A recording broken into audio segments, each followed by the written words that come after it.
Hi, I'm former WWE Superstar Al Snow, and welcome to the Sarah O'Connell Show. Welcome to the Sarah O'Connell Show. Al Snow, welcome to the Sarah O'Connell Show. You're, of course, a legendary wrestler. How are you today? If I were doing any better, Sarah, I'd be jealous of myself.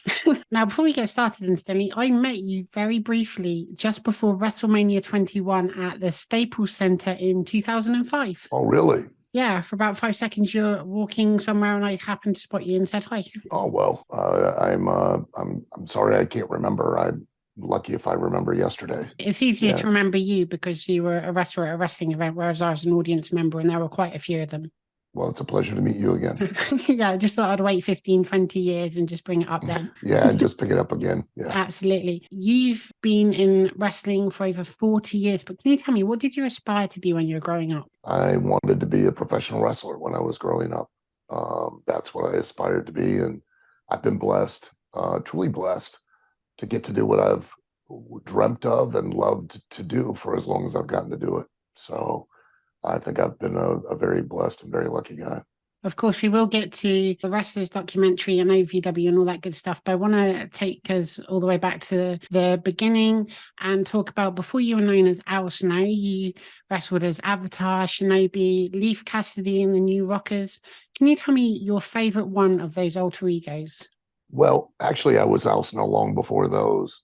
I've been Al Snow since 1982, but not as well known.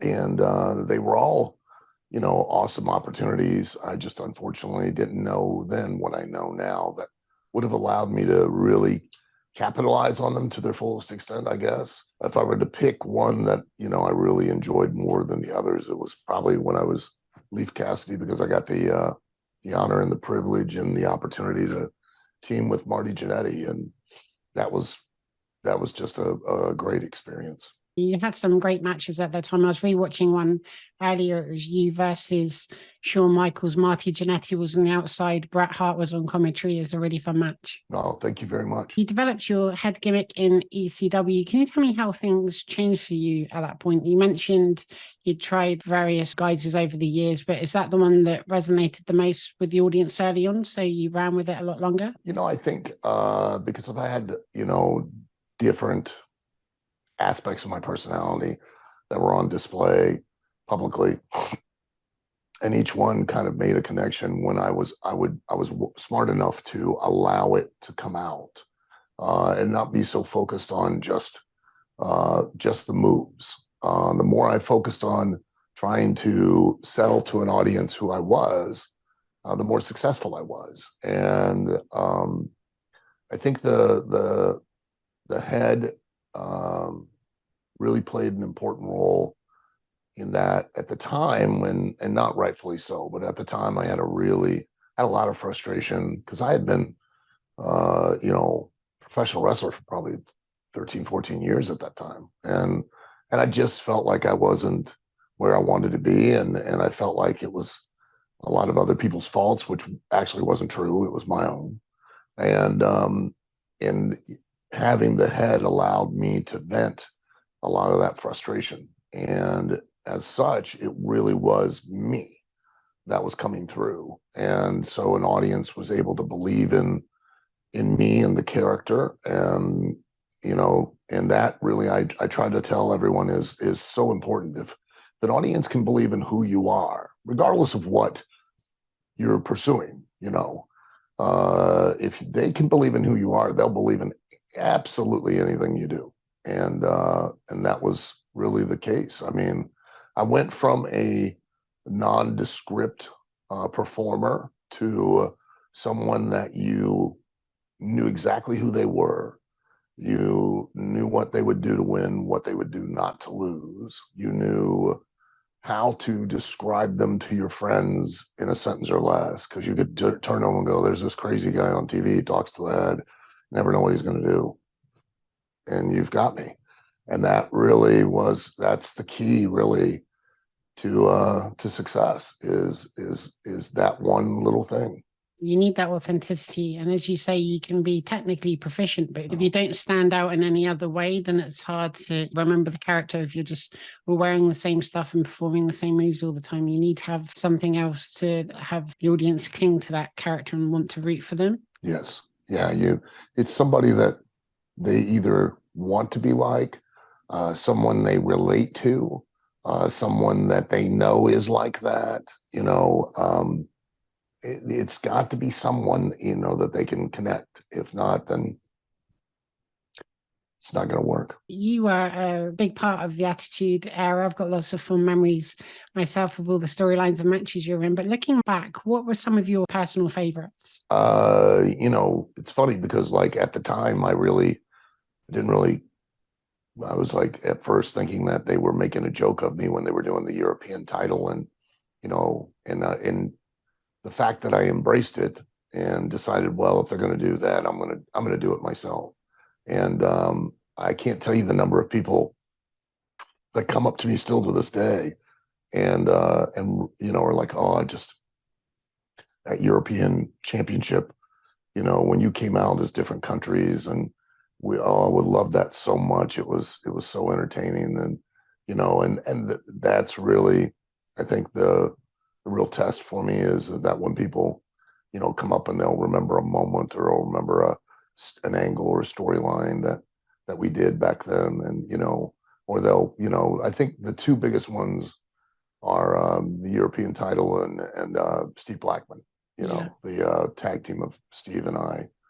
They really enjoyed that. Yeah, cheese, yes. And we had a lot. I mean, he's such an awesome guy, and we had such a wonderful time, doing that. I really, really enjoyed that. You had a lot of tag team partners over the years. Would you say that he was your favorite? I wouldn't say he was up there. You know what I mean? I dearly loved being with Marty. I learned so much while being around him.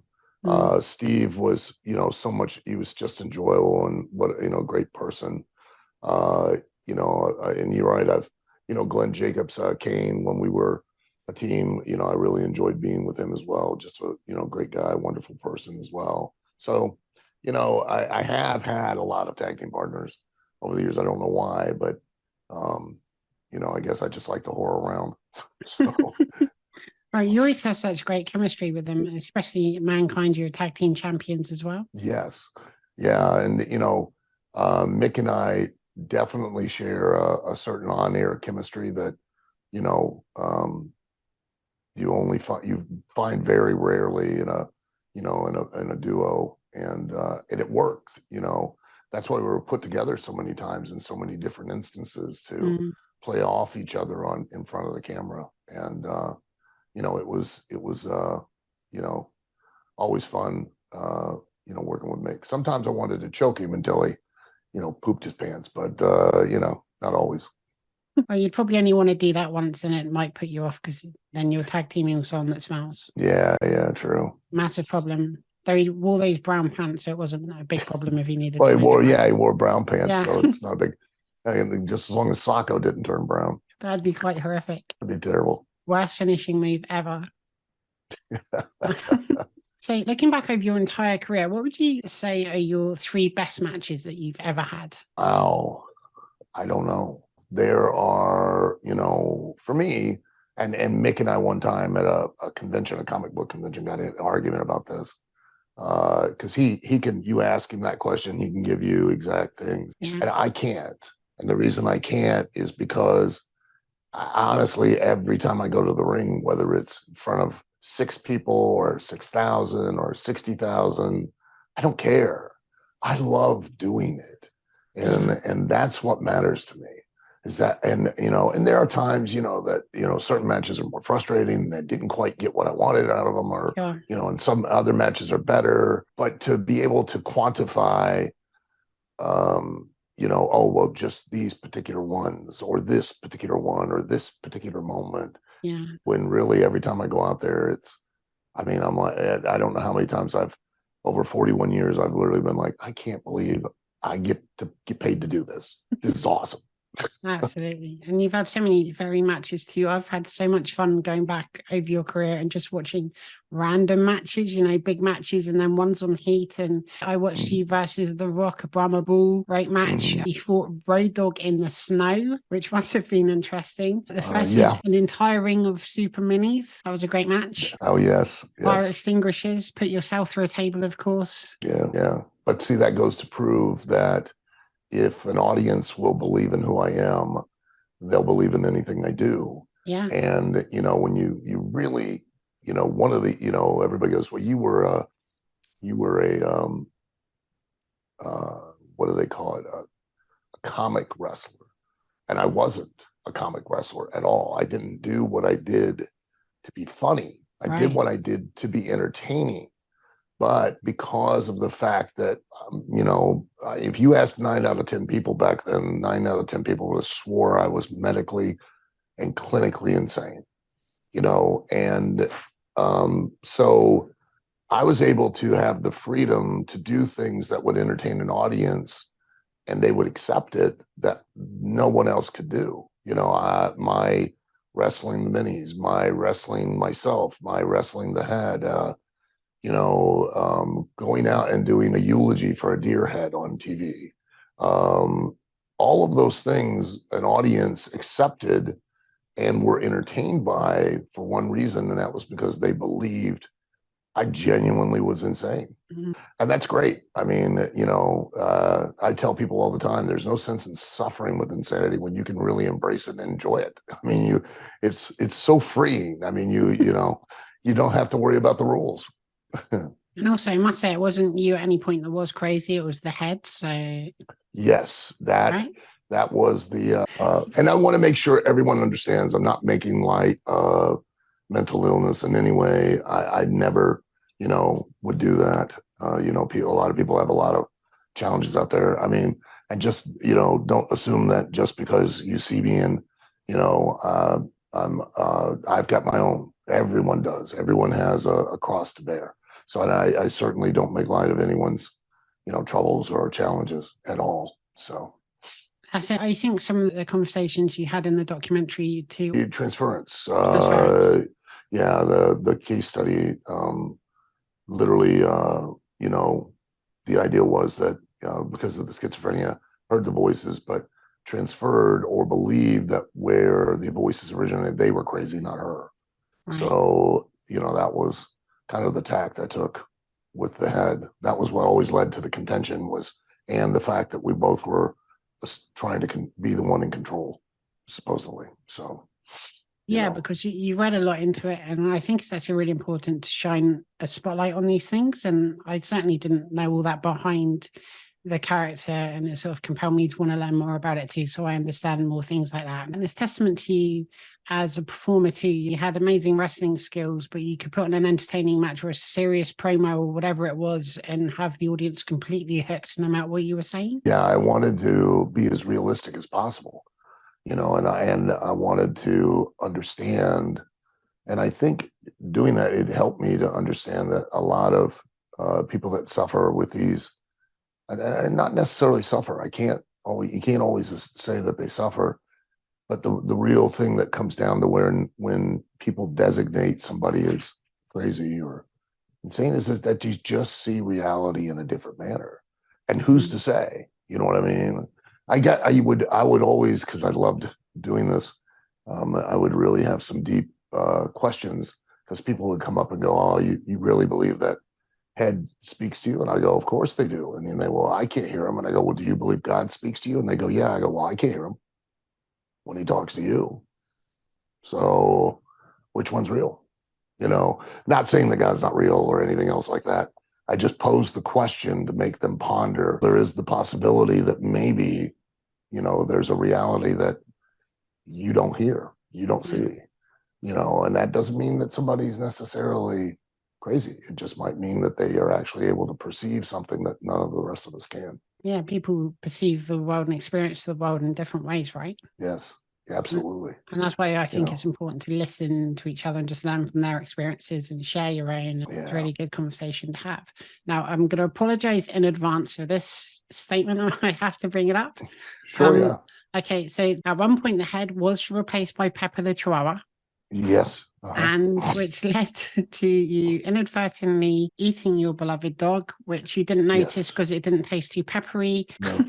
There was a Kennel from Hell match with Big Boss Man, and the dogs were supposed to be really well trained and obedient and stuff, but they weren't. I genuinely don't think that the two of you get enough credit for that match, because what you were promoting or what you're expecting to happen yourself, you had to improvise in the moment and just make the best of it that you could. And I again think that's testament to the both of you that you got through the match when you had these untrained dogs surrounding you. Yeah, well, thank you.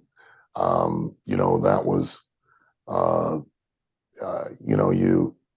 when they first proposed the idea to me, I insisted right out of the gate that we had to have highly trained animals. Even Pepper, the Chihuahua, I wanted a highly trained animal that I could interact with.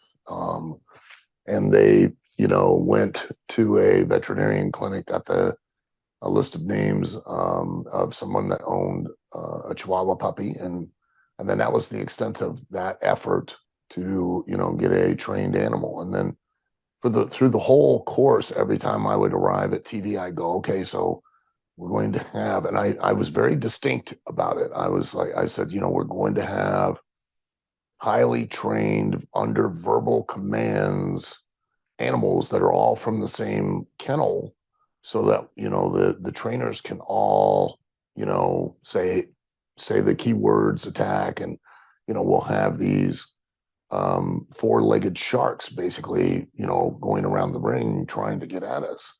And they were like, oh yeah. And then that day when I showed up in Charlotte, North Carolina, I noticed, I was like, my heart sank, because I walked into the building and there were like 8 or 12 dogs, and there were 8 or 12 different owners.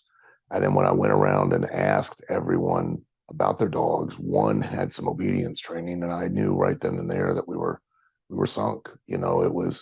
We had built the entire crux of the story and of the match around these animals, and now they're animals that we can't expect to be able to interact with to any degree and do anything with. And we were just, we were hamstrung. I mean, we were just stuck. And at a very late moment, to where, in a panic, I'm running around trying to figure out what we can do to try to save this as best I can.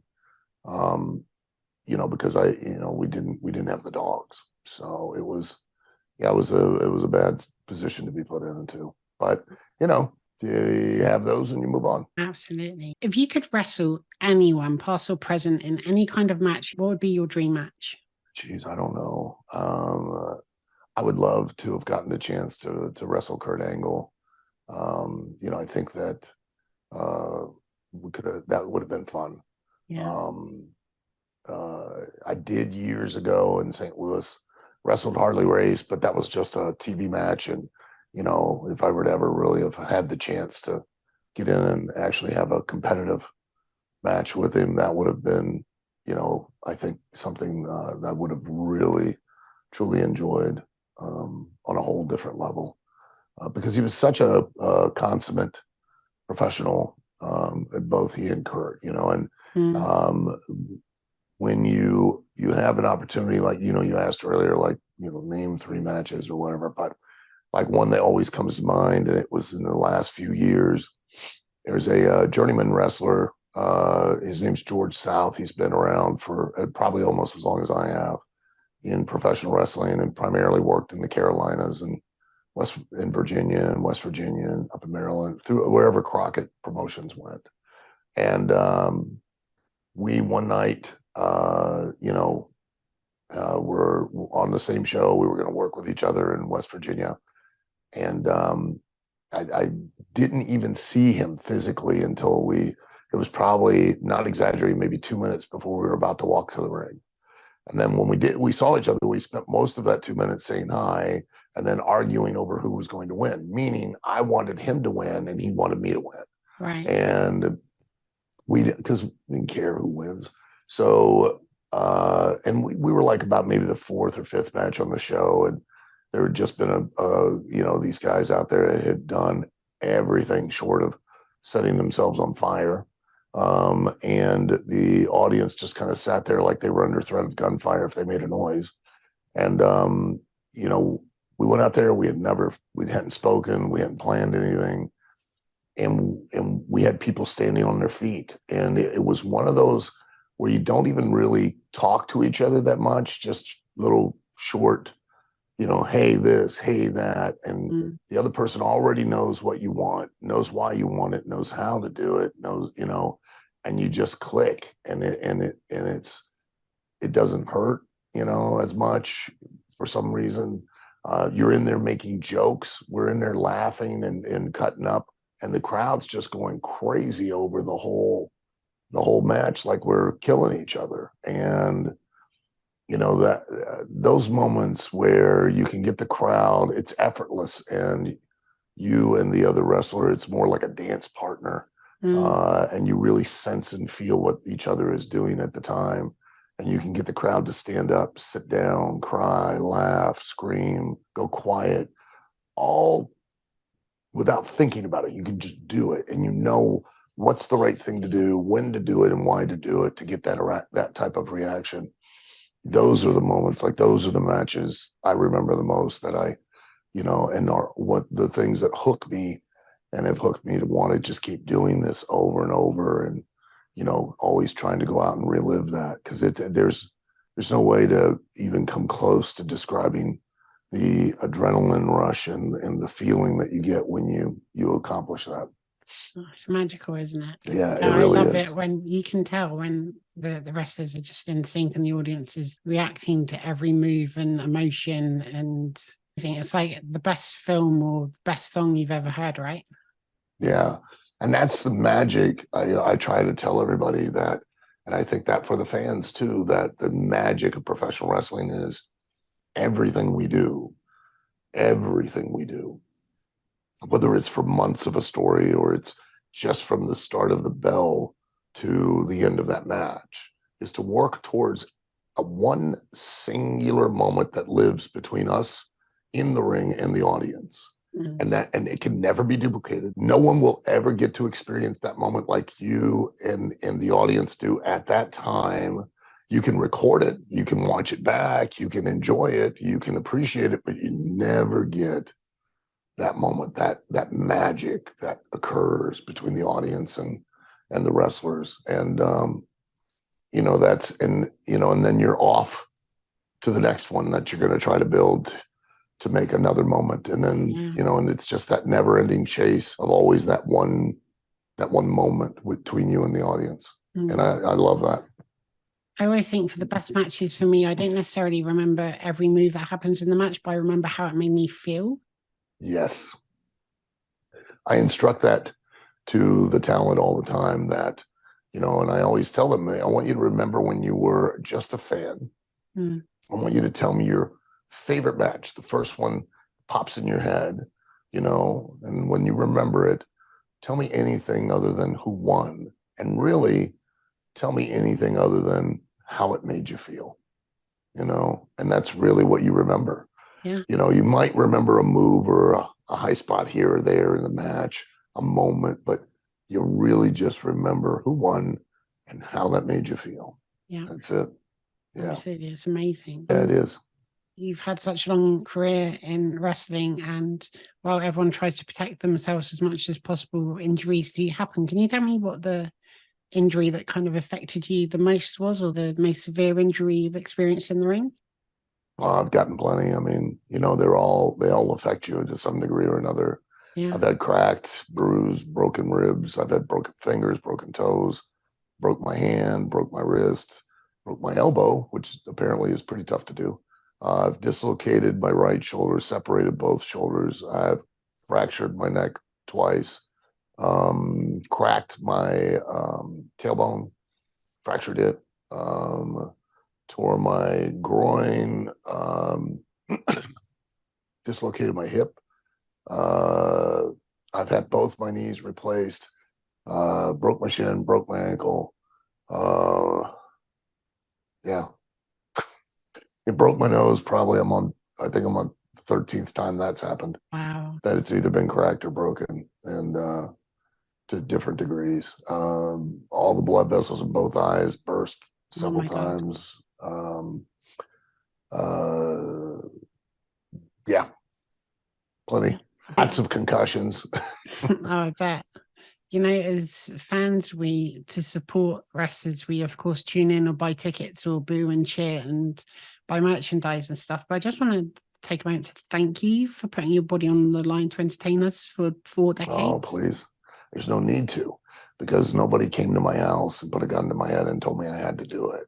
I chose to do it so that I had this opportunity to entertain an audience and do something, you know, that you get to.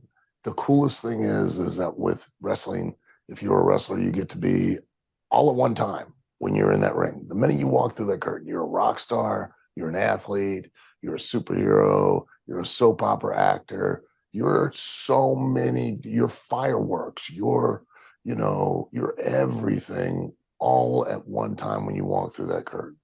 And that's, you know, that's all because of the fans, really. Is because if it weren't for the fans being there, you know, then there's no, because really when it comes down to it, and I always I remind the you know, a lot of my fellow wrestlers, I'm like, at the end of the day, we're adults who are basically fake fighting each other in our underwear for money. So we can't take it too seriously. You know what I mean? We gotta just keep it in perspective. I've watched wrestling my entire life. I used to watch English wrestling in the 1980s and then got into WWE in 1990 when a friend recorded Survivor Series 1990, and I saw all these wrestlers I'd never seen before: Hulk Hogan, Ultimate Warrior, the debut of The Undertaker, and all these people. I've not missed an episode ever since. And I try and support wrestlers and stuff and shine a spotlight on them on my show. But I just wanted to say thank you. Thank you put on amazing matches and you hear the crowd cheering, but you don't feel what the wrestlers are going through. And you only really start to see that now with these documentaries where you see what happens when the wrestler goes back through that curtain, if they're getting stitches or rushed off to hospital, but then get back to the arena the next night to put on another show. I just think it's incredible. It's what we chose to do. So, you know, it's just part and parcel of what goes along with it. You just accept it. So, of course, you spent some time in Impact Wrestling, and now you're the CEO and co-owner of Ohio Valley Wrestling. What do you love about that? Of course, it's different from stepping in the ring. You're now putting on a production and the whole show and managing the talent and all that good stuff. What do you enjoy about that the most? Enjoy everything. It's always a challenge. It always forces me to be creative, to be a problem solver. There's no such word as can't. I really can't. I cannot emphasize that enough. You know, anything in your life you can do. There's always a solution to a problem. You just have to ask yourself the right questions, and you'll get an answer eventually. And I've really learned that, you know, dealing in OVW, and you know, and really it ups your game as far as your creativity, your problem solving, etc. To try to do the most with the least, or you know, you're going to encounter, you know, talent issues and scheduling issues and just a myriad of problems and things every day, not just every week, but every day. Yeah. And it's never dull. It's never boring.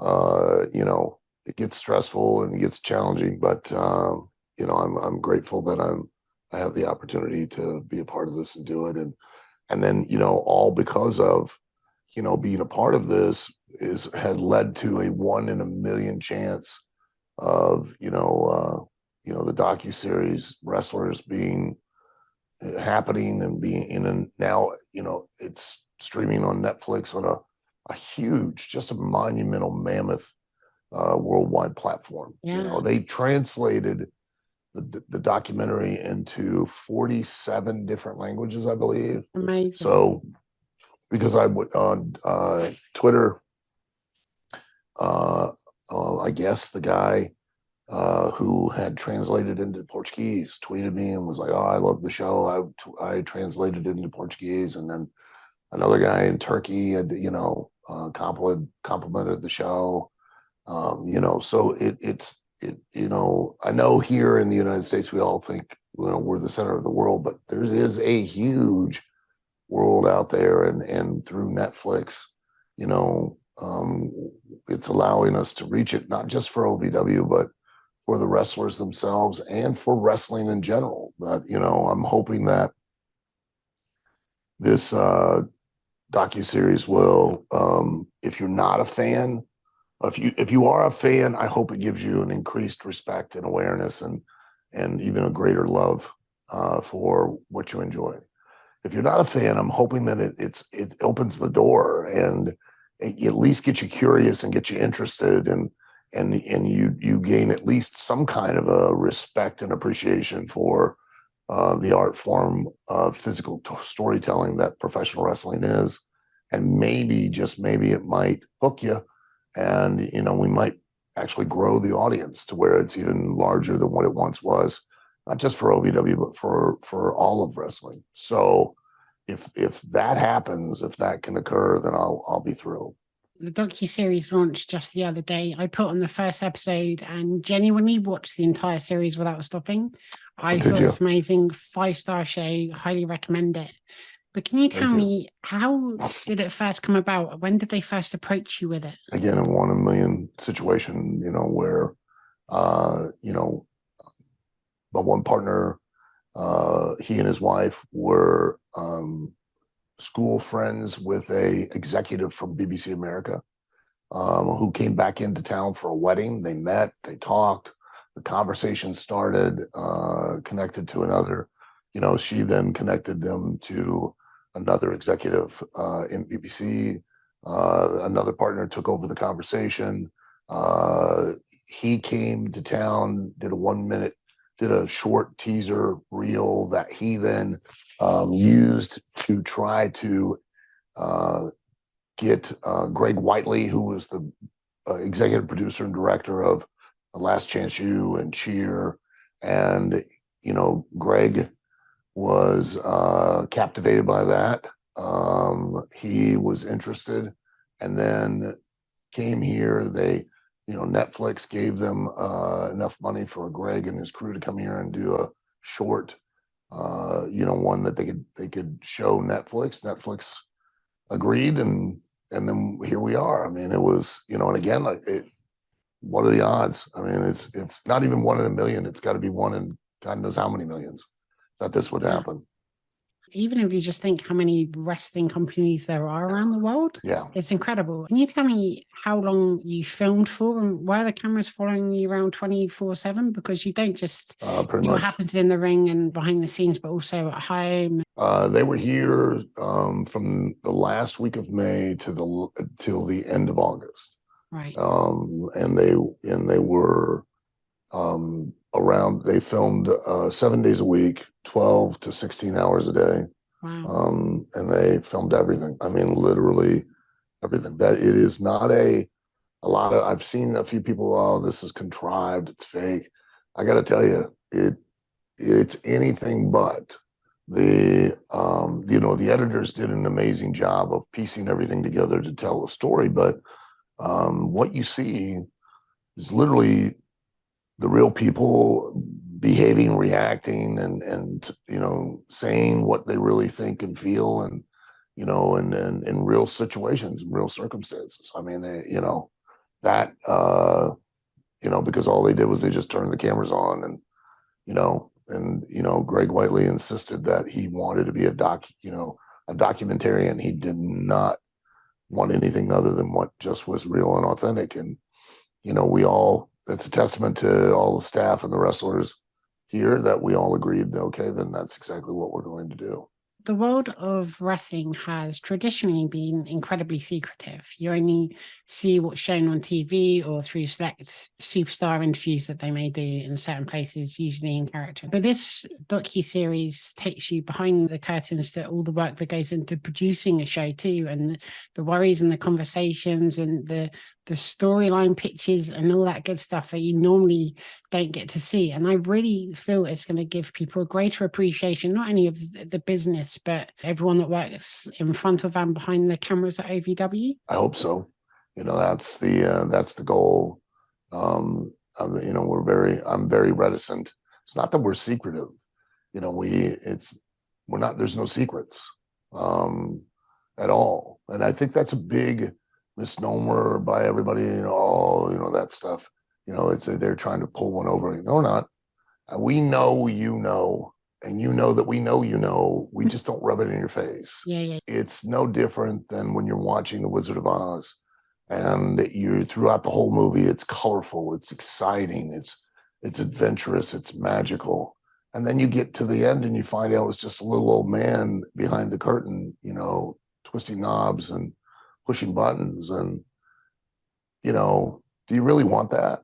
I mean, and Greg did what he did in a way where he did reveal a lot of the personal and business stuff, but he also still kept a little bit of mystery in regards to how, the real things come to be, so that, maybe it doesn't kill your enjoyment of what you're watching. So that's really the only reason we've always kept the curtain pulled, because quite honestly, we pull it far enough back, you're going to go, huh, that ain't what I thought it was. That's everybody goes, oh, I'd love to get a backstage pass. When they go to a concert, get a back, that'd be so cool. There's nothing backstage. It's just an empty space that we have to end up sitting in and spending time with each other till we get to go to where the real cool stuff is, which is out in front of the curtain. Yeah, Because that's I'm where the telling show you, is, right? yes, because behind the curtain sucks. It's not what you think it is. It's not Narnia back there. you know there's not a pan running around, or it's not the Lion, the Witch, and the Wardrobe back there. It's just boring. It's just a bunch of cement walls and empty hallways and chairs, and that's it. Can you tell me some of your favorite moments from watching the series? I cried after the match with HollyHood Haley J and Mama Amazing Maria. It was so well Well, done good. and that was beautifully that was told. what I was planning on doing. I was Yeah, wanting people to cry. I wasn't you expecting know to either. It just hit me. good good So that's good. that's what I want. I wanted emotion. So you know I, it's hard for, again, because it sounds like I'm, but it really is uh tough. I've watched it all the way through once. I haven't watched it all the way through a second time yet. I just haven't had an opportunity.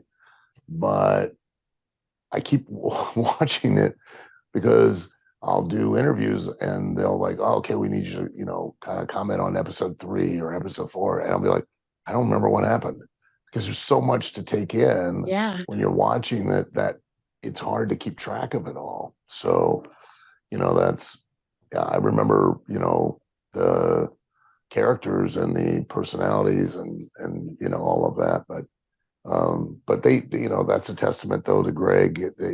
You're watching it, and in that hour, whatever that particular episode is, just seems like it just goes like that. And next thing you know, it's over, and you're wanting to see the next episode again.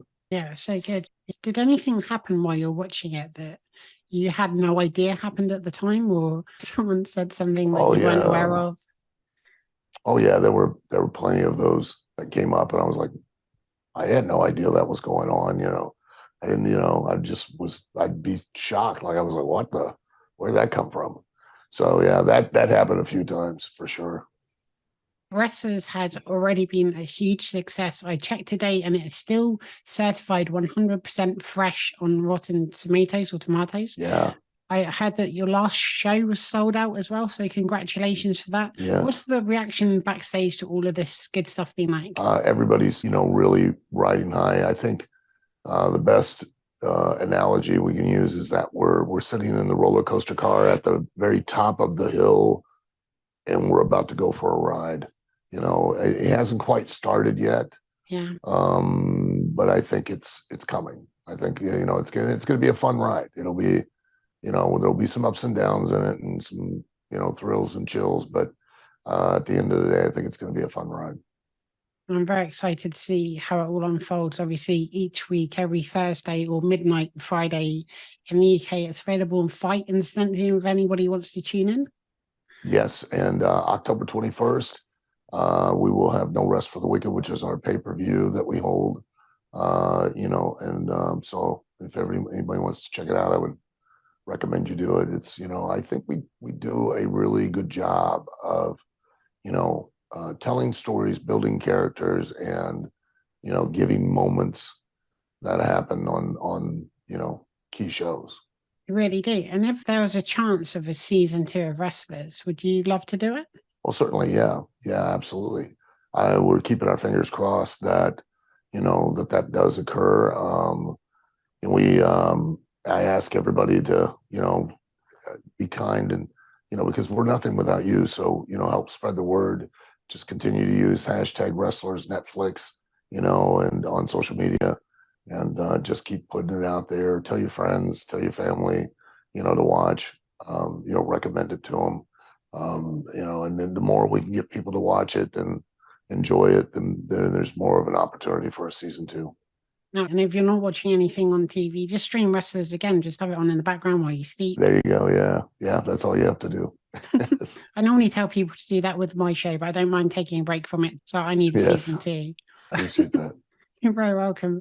Now, of course, OVW is also known for alumni such as John Cena, Batista, Brock Lesnar, and Randy Orton. You were known as the best kept secret in wrestling. Who would you say that is today? It's probably OVW in general. I don't think, I bought it in 2018, and the wrestling world is really I've felt like, and I make a joke about it, that we're under a cone of silence here. Nobody really acknowledges us. Nobody really has paid attention to us. We literally are, as far as a training school, we are the only accredited by the Office of Proprietary Education as a trade school in the world. There's nobody that has that. No one in the wrestling community talked about it at all. We've conducted actual combines, with technology, high level technology, to evaluate athletes and their ability to perform, and given out scholarships to attend the school so they could attend for free because of the promise of their athletic ability. Nobody talked about it. We, in the United States, we're on about 8 different national networks. We have a reach of, and these are not streaming networks. There's one streaming network, and that's Game Plus. But the rest of them are all our broadcast cable television networks. They're not massive ones. They, one YTA has about 50 million homes access, but the combined from Canada to Puerto Rico, Guam, the Virgin Islands, and the Bahamas, we access about 100 million homes through those networks that an audience can watch our television show. We're on Fight every week, which is a worldwide streaming platform. I could literally, I've joked that I could on live television. We're the only company outside of WWE and AEW that produce a weekly 2-hour live television show. No one else does that. No one talks about it. I could stand on live TV this Thursday night and football punt a baby out into the crowd, and no one would say a word. The wrestling journalists right now, I have Forbes, Esquire, Variety, Wall Street Journal, New York Times. The list goes on of people that have done. There's a Sarah O'Connell show there that have done, media that have done stories on OVW and on wrestlers. Yeah. I have yet to see any of the big wrestling journalists cover or say anything about it. Nothing at all, and so, yeah, it's been a very interesting situation in regards to that. You know what I mean? That if there have been any other company, they would never stop talking about it. Especially considering, and I'm really surprised and taken back about the amount of positive, response to it throughout the wrestling business and outside of the wrestling business. The positive response to it, there's not been really much negativity. And I'm really stunned, because normally, in social, when you're in the public eye, you're going to be in the center of attention, and not all of it's going to be in front of you. And a lot of it's not going to be positive. It's going to be from behind, and it's going to get ugly.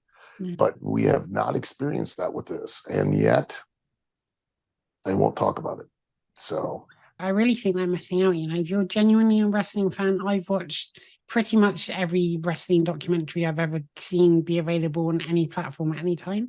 And this is honestly one of the better ones. And if you don't know about OVW, you're going to learn a ton about them and the wrestlers and the heart that goes into it and the amazing storylines and everything else. It's a lot of fun. It's moving. It's emotional. It's dramatic. It's exciting. I'm on my second watch through to prepare for this interview already, and I'm going to go finish the rest of it again. And not even if you're a wrestling fan, just if you enjoy good entertainment, just check it out. Good storytelling, good storytelling. Yeah. Yeah. Greg Wiley's an expert at it. He's amazing. So he's just followed me on Twitter as well. So I'm going to have to get him on my show and have a chat about that too. Yeah. He's a great guy.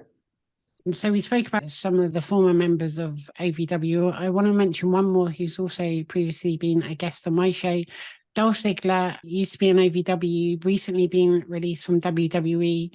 I love him. What would you like to see him do next? Whatever he wants to do. Dolph is a very intelligent and very talented young man, and he's still got nothing but possibilities ahead of him. He's at a place where he can choose to do whatever he wants to do. And I am sure whatever it is he chooses to do, he'll do very well.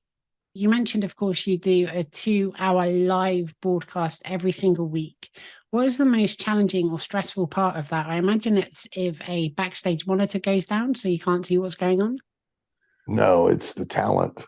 It's the talent. Right. The talent, the technical stuff we deal with every week. That's just a small, example of it, but we always deal with something. And we have to and it always happens right before we go on the air, and it just makes things that much harder. But no, the talent are probably the biggest challenge of all. Managing the talent are definitely. I spend more time each week doing that than I do just about anything else. Really? Yeah. There's so many massive personalities and stuff, and even just logistically, if someone can't turn up for whatever reason, or the weather, or it changes everything. Yeah. So yeah, it changes everything, and then you've got to adjust accordingly, because it doesn't just affect that one segment or that one match or that one interview. Now that plays out and ripples through the rest of the show, and I have to adjust a lot of stuff. So yeah. You see the show and you don't know if wrestlers maybe made a mistake in the ring or if something hasn't happened backstage. You just enjoy the show that you're presented with. But so much kudos to you for making that happen. It must be enormously stressful, but you keep putting out amazing shows week after week. Good.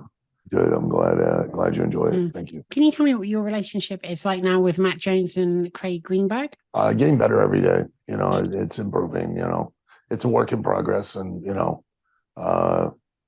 we'll find a mutual meeting ground, I'm sure. One thing I've always wondered, is it more difficult to train somebody to wrestle or to be an attraction and tell a story? Which is ultimately more important? Obviously, you need both, but which is harder to put into someone if they can't do it? Being an attraction and telling the story that's the real skill that everyone's wanting to learn. You use wrestling to within the context of a competitive situation to settle conflicts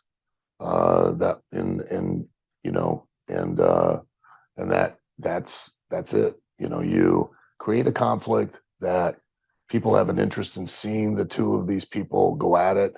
The real justice isn't what is physically done to either opponent. It's in which opponent finally won and triumphed, got justice, got revenge or justice for whatever was done that initially started the conflict in the first place.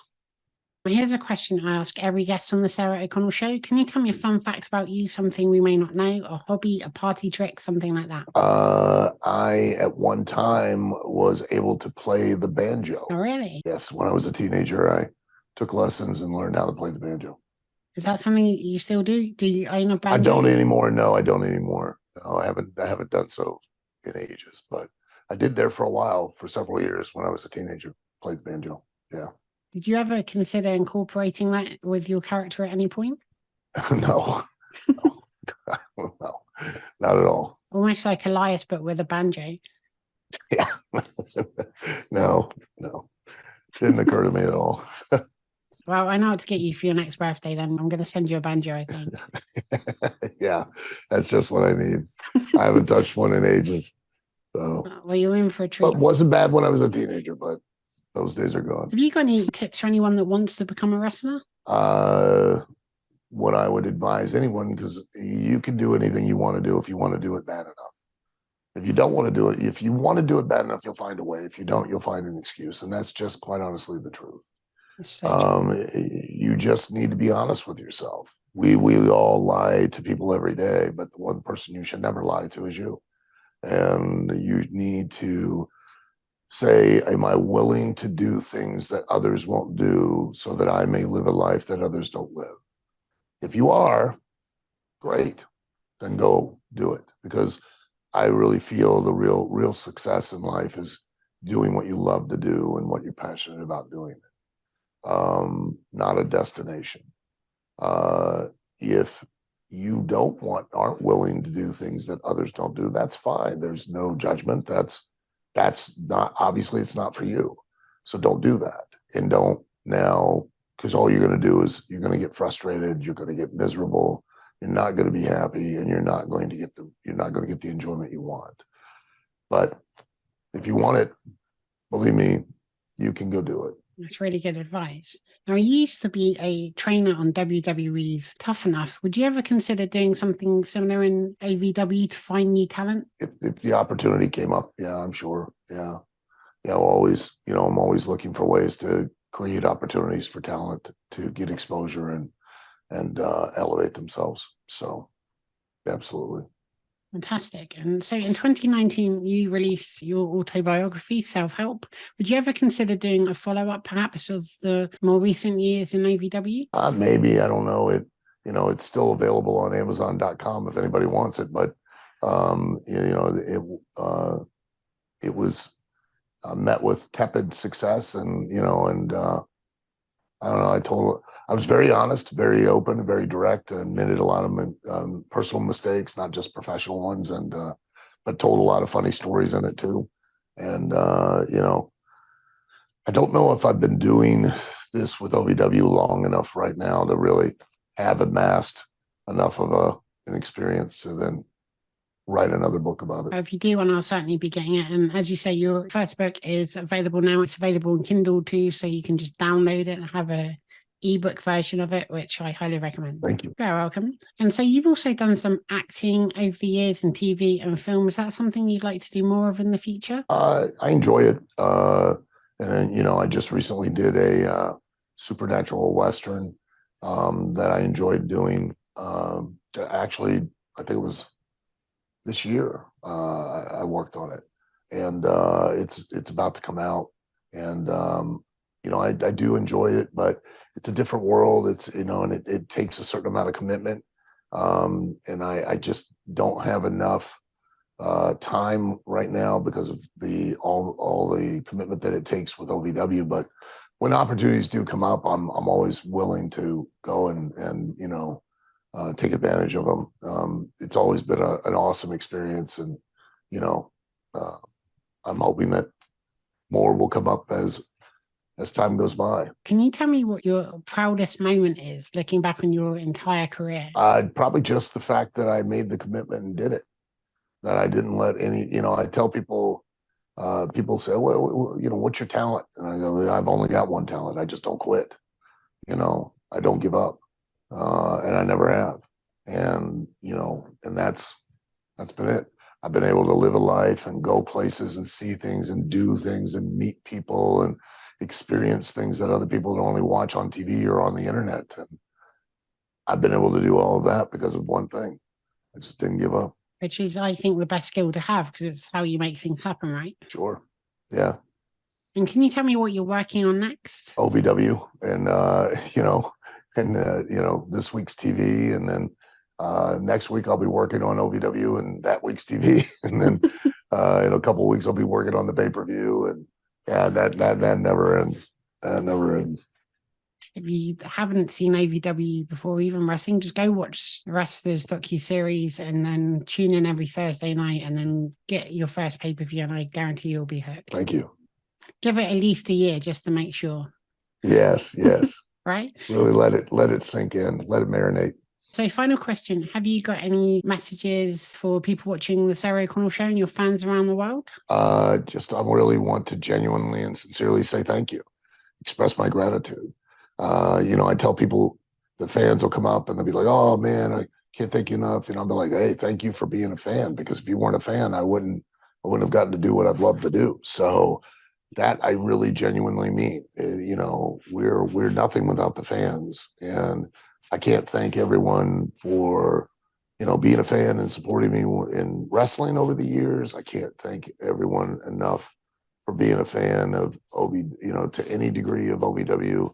I can't thank everyone enough for supporting this docuseries and really making it the positive phenomenon that it's become.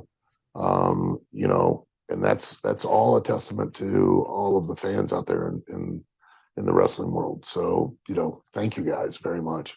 Sincerely. Well, Alsno, thank you so much for your time. I've really enjoyed chatting to you, and thank you for a lifetime of entertainment, and congratulations on the huge success of both OVW and the Wrestlers docuseries. You're welcome back on my show anytime. Thank you, Sarah. I appreciate it. And thank you to everybody watching at home. Be sure to share, subscribe, give this video a big thumbs up, and leave lots of lovely comments. And I'll see you all again soon for another episode of the Sarah O'Connell Show. Bye. Hi, I'm former WWE superstar Al Snow, and also a part of Wrestlers on Netflix. And I would ask you very kindly, if you would please follow, subscribe, watch the Sarah O'Connell Show, please. I think she's got great information, does great interviews, and I think you'll really enjoy it.